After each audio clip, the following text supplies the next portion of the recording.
Buenas tardes, licenciada.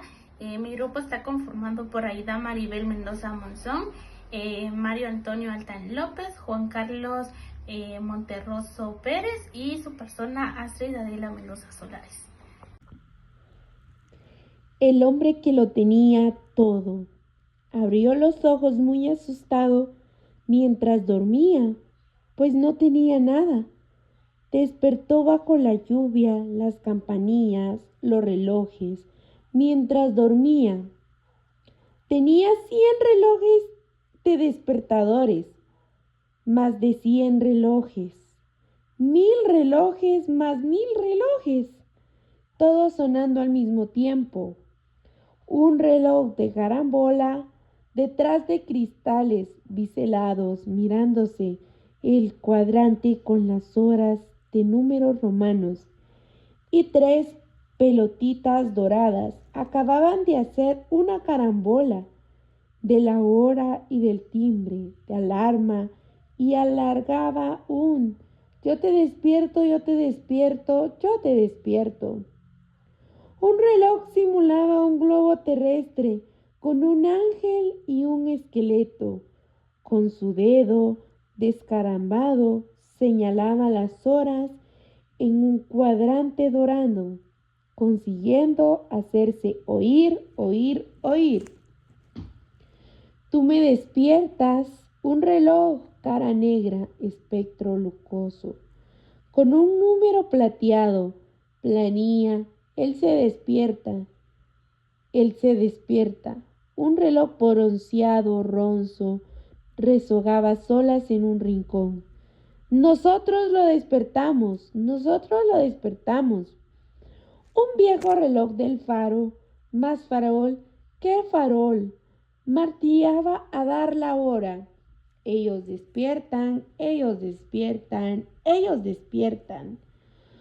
Un reloj casita tirolesa de cucú, melódico, con un pajarito mecánico a la puerta repetía imperativo: despertad con vosotros, cucurucú, despertar con nosotros, cucurucú. El hombre que lo tenía todo metió el brazo bajo la cama y extrajo el menos esperado de los adminículos domésticos, el paraguas, o como decía él, un para qué. Lo abrió enseguida. Es de mal agujero abrir el paraguas en su habitación. Pero él le urgía algo entre campanilleo de los relojes de su persona. Y entonces sonará como el paraguas abierto que sonara. Los oía como oír llover sobre el paraguas. Y así se oía el yo te despierto, tú me despiertas, él se despierta, nosotros nos despertamos. Cerró los ojos es no tener nada, abrir los ojos es tenerlo todo. El aguacero de despertadores había pasado por despensono una, otra y otra vez. Hacerse más grandes, luego abostezó y mientras abostezaba palpó el lecho, dormía sobre sal gruesa, sobre sal en un colchón de sal gruesa. Su piel de pescado caliente perdía durante la noche la manteca de la realidad, lo real, lo verdadero, lo gordura, de lo que no es un sueño. Heredó la receta misteriosa del perder la gordura de las cosas existentes. La mantecosa realidad, sus padres y abuelos, que con él fue gente y respiración de imán mientras dormía. Porque ese es su otro misterio.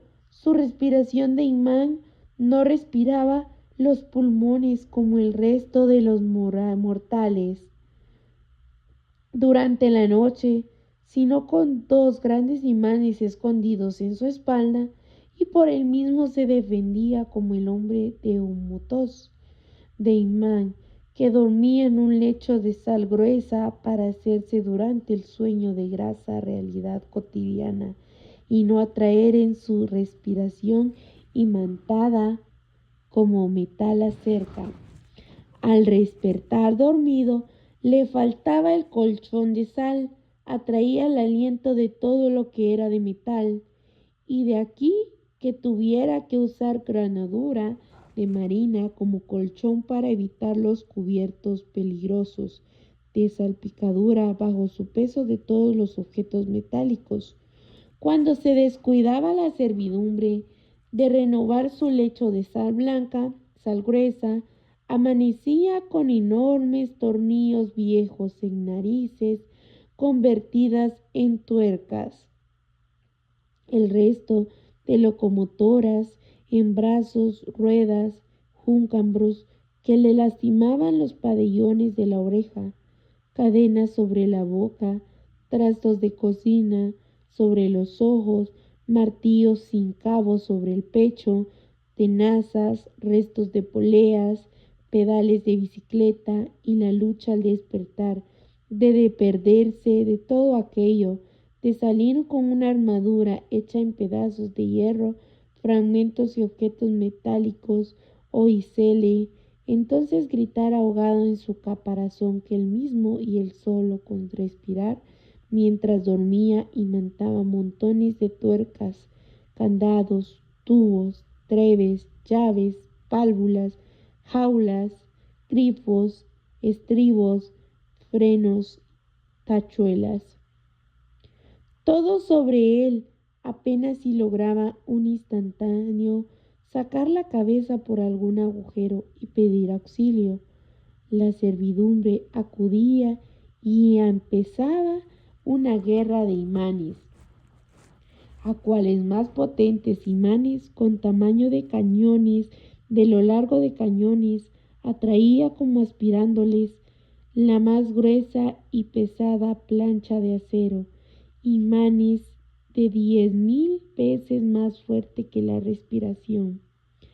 Imantada de aquel que lo tenía todo, extraían clavos de todos los tamaños imaginados, desde los más simples clavos, bellotes, hasta los clavos de punta cincel, sin olvidar los gotas de clavo de cebo, ni los clavos de herrar, que buscaban imanes, agujeros y herradura.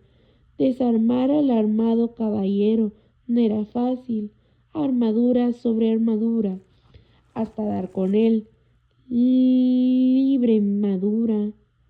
Yacía sobre una alfombra persa al lado de su cama, sin fuerza para reclamar a los edecantes. El descuido de haber caminado la sal, de haber sido un desierto de tiempo, la sal, las pierdas, sus virtudes y los guirles, que ahora en adelante no dejaban de caerlo, pues eso ponía en peligro su vida. Fuera de estereocopios se causaban, destrozó muebles, pulverización de espejos, cristales y porcelanas, añadidos, dada la fuerza que penetraban a través de puertas, ventanas desperdiciadas de su bisagra y objetos metálicos atraídos por su respiración. Él recapacitó, se había retirado y le llovieron 1,000 pantuflas alrededor de su cama.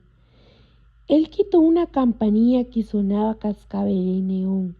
Los italianos, papales, dorados y espumosos, armiños, los suecos, los galochas y canchelos de una sola pieza, alineado en filas de militares.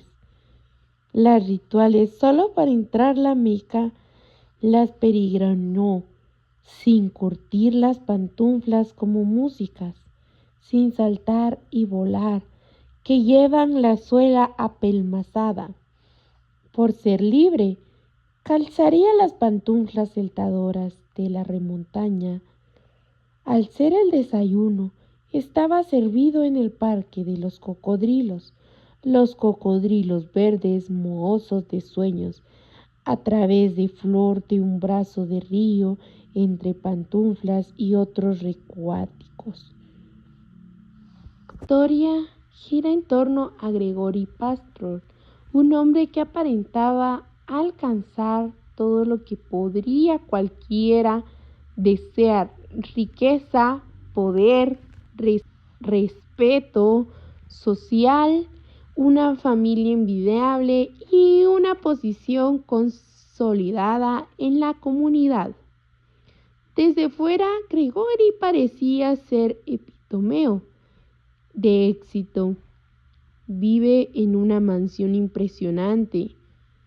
Tiene una esposa hermosa y devota, hijos de bien educados, y es dueño de una exitosa cadena de negocios.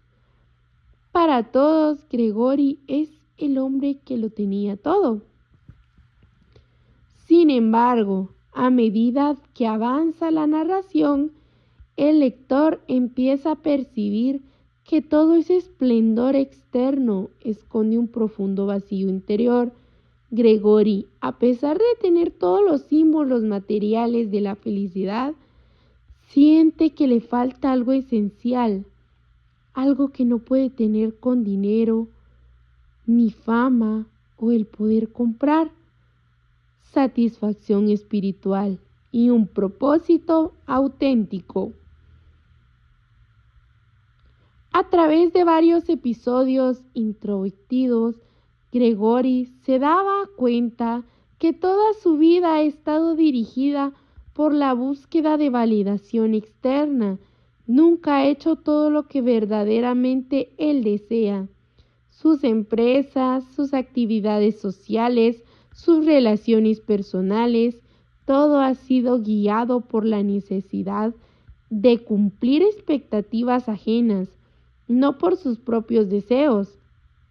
Esta revelación lo golpea como una verdad dolorosa. En uno de los momentos cruciales de la historia, durante una lujosa fiesta organizada en su honor, Gregory sufre una crisis existencial. Rodeada de personas que alababan y celebraban, siente una profunda soledad. Se da cuenta que la mayoría que los están ahí conocen realmente, simplemente están interesados en su posición y en lo que pueda obtener de él. Después de este evento, Gregory comienza a aislarse, empieza a rechazar compromisos sociales, evita los negocios y pasa tiempo reflexionando. En sus reflexiones rememora su infancia y su juventud. Recuerda que los sueños que tuvo de joven, los ideales que sacrificó en camino hacia su éxito, poco a poco se da cuenta de que en su búsqueda por tenerlo todo, perdió lo más importante: lo auténtico. Gregory entonces intenta de reconectar con aquello que una vez le hizo feliz: la naturaleza, la pintura, las relaciones sinceras. Descubre pequeños placeres olvidados, como caminar solo por el bosque, dibujar en un cuaderno o obtener conversaciones honestas con gente sencilla. Pero no es fácil. El peso de estas expectativas sociales, las responsabilidades familiares y el específico de su entorno hacen en su proceso de transformación sea doloroso y lento. Su familia, específicamente su esposa, no entiende su cambio. Acostumbrados al Gregory triunfador y dominante, ven su introspección como una amenaza. Sus socios de negocios los impresionan para que vuelvan a su antigua vida. Incluso sus hijos, aunque le tienen cariño, lo ven como desconcierto o algo de decepción. Finalmente, Gregory debe de tomar una decisión, seguir apartando, retomando su rol en la sociedad, o reducir todo aquello que le pertenece realmente para vivir de manera genuina. Aunque eso significa perder su estatus, su fortuna o hasta su familia. Historia sobre alguien que se da cuenta que la riqueza no da felicidad. En realidad es una crítica muy sutil a toda la sociedad moderna. El autor usa a Gregory como un símbolo de lo que le pasa a muchísima gente. Creen que si cumplen el plan perfecto, o sea, tener dinero, tener éxito, prestigio, automáticamente serán felices. Pero cuando lo logran, descubren algo muy importante les falta. Gregory es una persona muy inteligente, trabajadora y ambiciosa, cualidades que lo llevaron a construir su imperio. Pero también es muy vulnerable emocionalmente. Desde joven aprendió a esconder sus verdaderas pasiones, como el arte y la naturaleza, para dedicarse a cosas serias que fueran socialmente aceptadas. El problema es que al reprimir su verdadero ser durante años, construyó toda una vida en torno a algo falso. Por fuera era perfecto, pero por dentro era un hombre vacío. Cuando la historia muestra que Gregory empieza a rechazar reuniones, evita sus negocios y busca la soledad, lo que pasa realmente ocurre es que está desapareciendo la versión de sí mismo que creó para el mundo. Esto es un proceso durísimo, no solo porque es doloroso reconocer que llevaste una vida que no era tuya, sino porque todos los demás esperan que sigas igual. El cuento refleja que muy bien el miedo a decepcionar, el miedo a perderlo todo, pero también muestra que perderlo todo puede ser ganar. La esposa de Gregory, ella representa responsabilidad, la tradición, el deber ser. Quiere mantener la imagen de una familia perfecta. No entiende por qué Gregory cambiaría si ya lo tiene todo. Tienen todo lo que cualquier persona quisiera tenerlo. Pero en el fondo también es víctima de esas expectativas sociales. Los socios, ellos ven a Gregory como una máquina de éxito. No les interesa su bienestar emocional, lo ven como un activo que debe de seguir funcionando. Sus hijos, aunque quieren a su padre, están muy acostumbrados a verlo como el símbolo del éxito, no saben cómo acercarse a su lado más humano. Y entonces es ahí donde hay distancia emocional. Los extraños o personas sencillas, cuando Gregory empieza a hablar con jardineros, pescadores, artistas humildes, nota que ellos, aunque pobres o anónimos, tienen algo que él perdió, y es la alegría simple.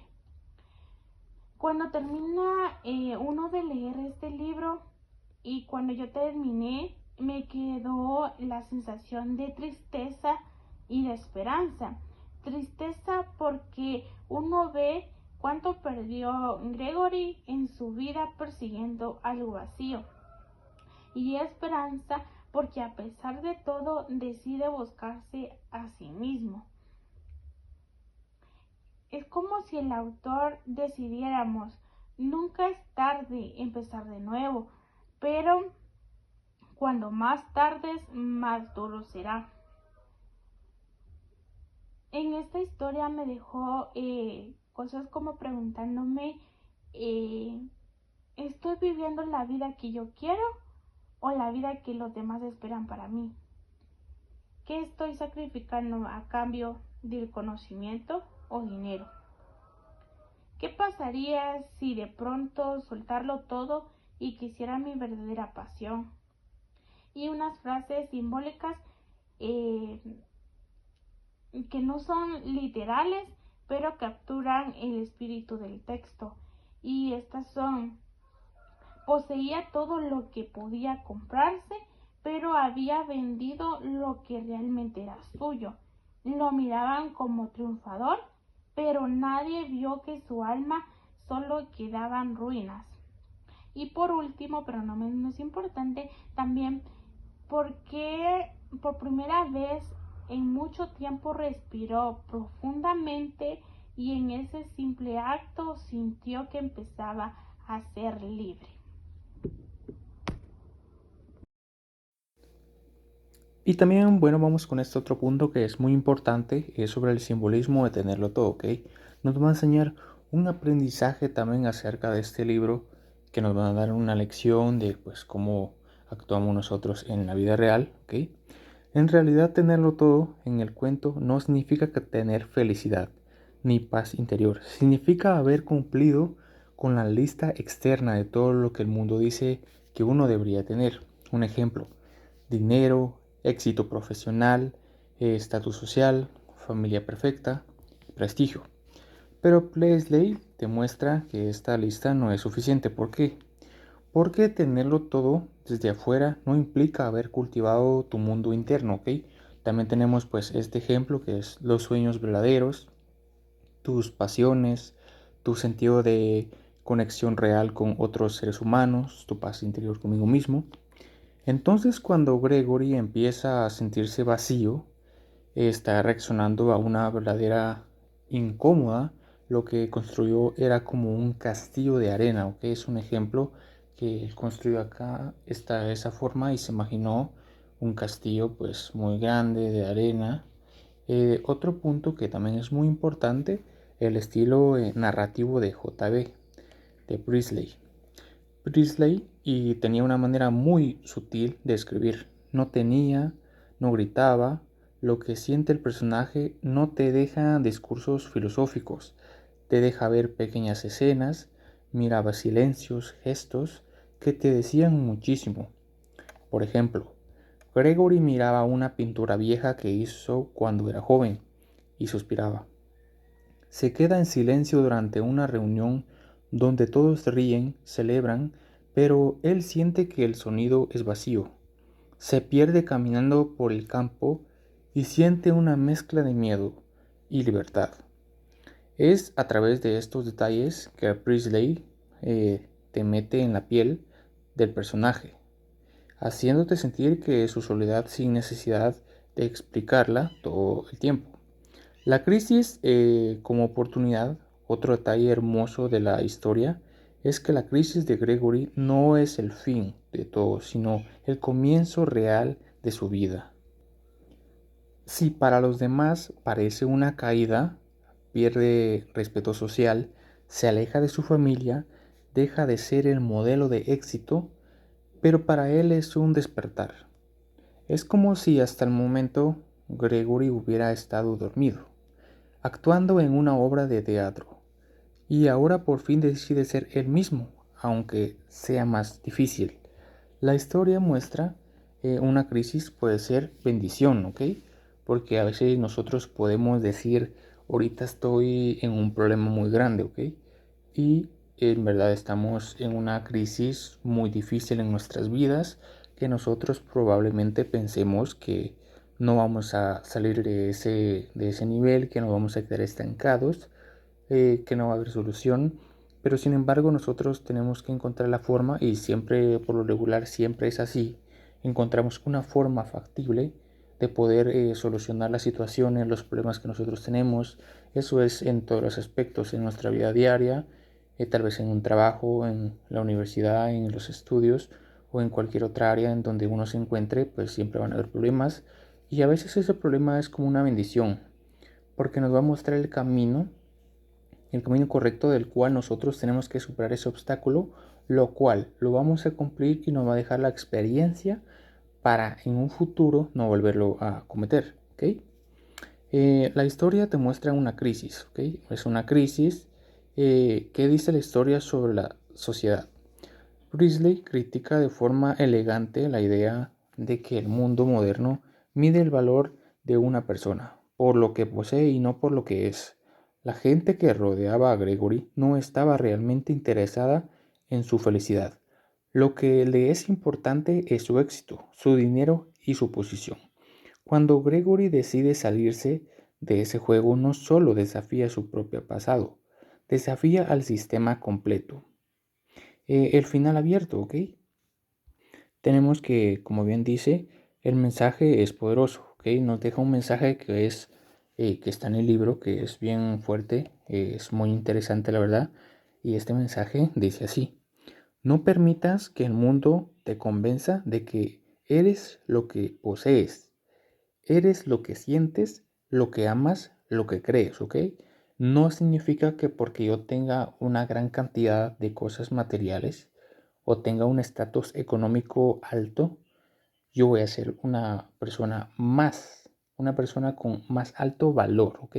Porque lo que a nosotros, de nosotros mismos, en forma interna de cada uno, lo que nos da valor es lo que nosotros somos, lo que nosotros sentimos en el interior, lo que nosotros tenemos en nuestros pensamientos, en nuestra manera de actuar, cómo nosotros nos calificamos de una forma personal, de cómo somos como personas. Eso es lo que a nosotros nos da valor, no necesariamente las cosas materiales o económicas, porque esto aporta, sí, en la realidad, porque en la realidad es así. Cuando tú miras a una persona que tiene un poco más de dinero, pues tú la vas a ver como alguien mayor, pues con respeto, con el respeto que se merece, pero no significa que necesariamente solo esa persona sea importante, porque tú también eres importante por lo que eres en tu forma de actuar, como bien mencionaba. La historia no termina diciendo Gregory fue feliz para siempre, ni Gregory fracasó. Termina en un momento de posibilidad. Gregory sentado, mirando el amanecer, respirando aire frío de la mañana. No sabemos qué pasará después, pero sabemos que ahora es libre. Libre para elegir una vida auténtica, libre para equivocarse, para soñar, para sentir. Ese instante de amanecer representa su renacimiento. En resumen, el hombre que lo tenía todo es una historia perdida, sí, pero también una historia de valentía y renacimiento interior.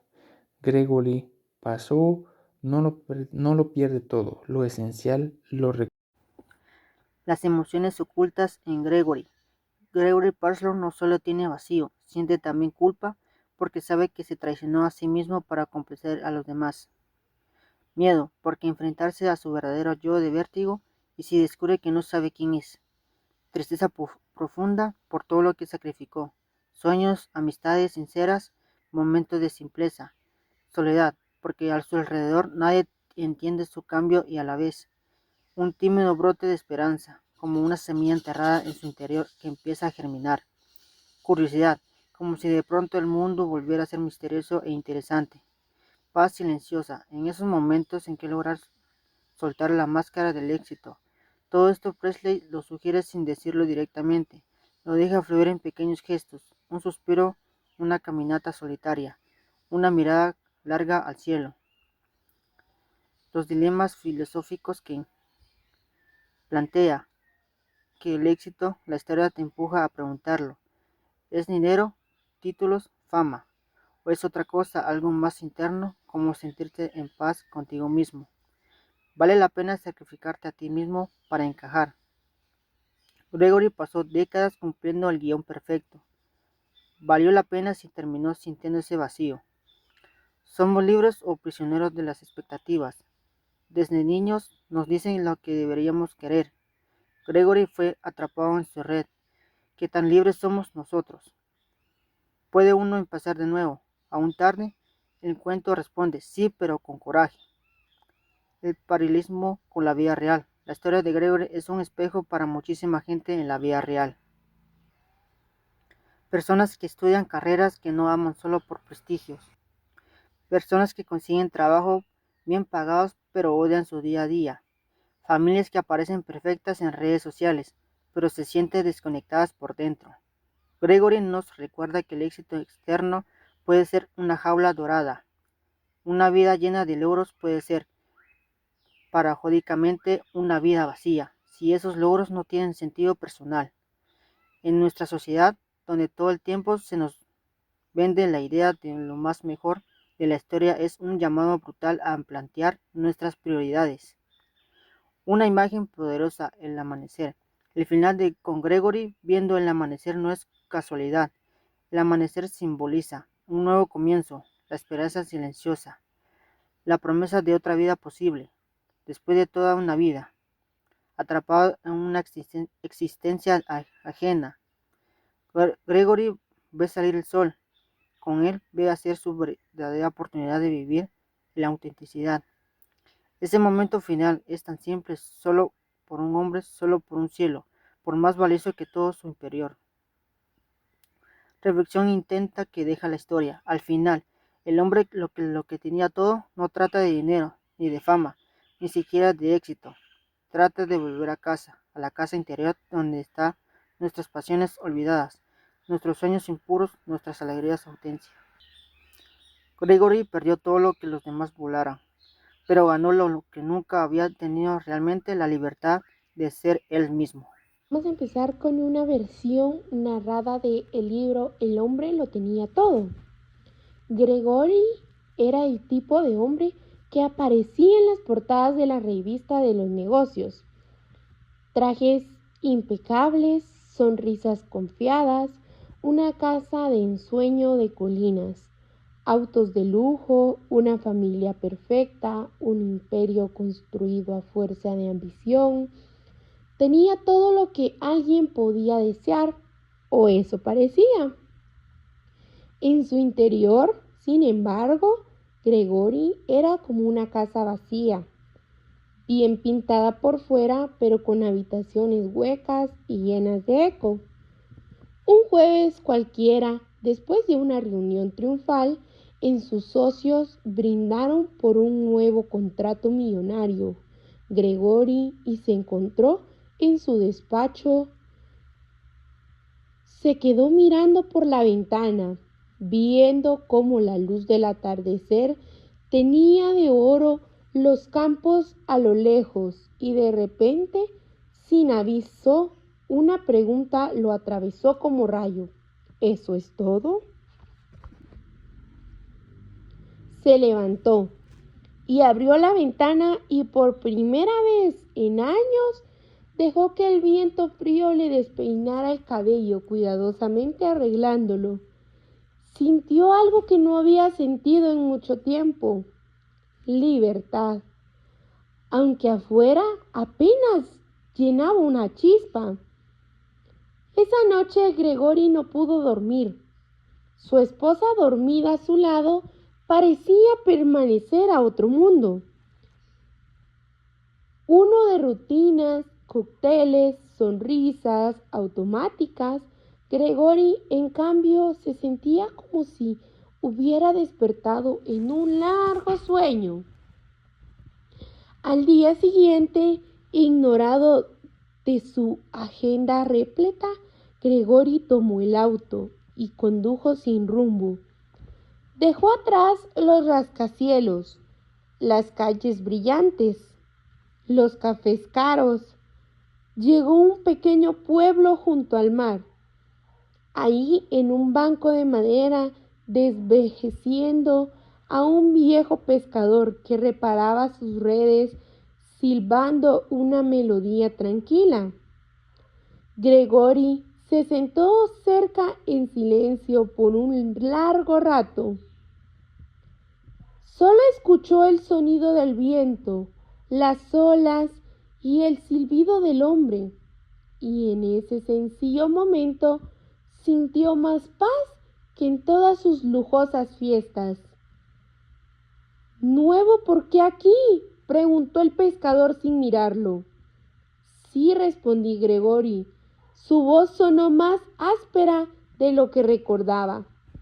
¿De dónde vienes? De un lugar muy lejos de aquí, dijo Gregory. Y por primera vez no estaba hablando de kilómetros. Volvió a casa del anochecer. Su esposa lo recibió con las mismas sonrisas de siempre, hablándole de compromisos, cenas, apariencias. Gregory la escuchaba como quien más escucha a través de un vidrio. Poco a poco empezó a faltar a las reuniones, empezó a rechazar proyectos, a mirar viejas libretas donde había dibujado de joven, bocetos de montañas, cielos, rostros llenos de amor. Su familia, sus socios, todos comenzaron a preocuparse. ¿Está enfermo? ¿Está perdiendo la cabeza? ¿Está arruinando todo lo que construyó? Pero Gregory, en el fondo, sabía que estaba salvándose. No era fácil. Hubieron noches de soledad amarga, de miedo, de dudas. Había desperdiciado su vida. Era demasiado tarde para empezar de nuevo. Una madrugada, incapaz de dormir, Gregory salió caminando hasta un campo abierto. El cielo estaba negro, tachonando de estrellas.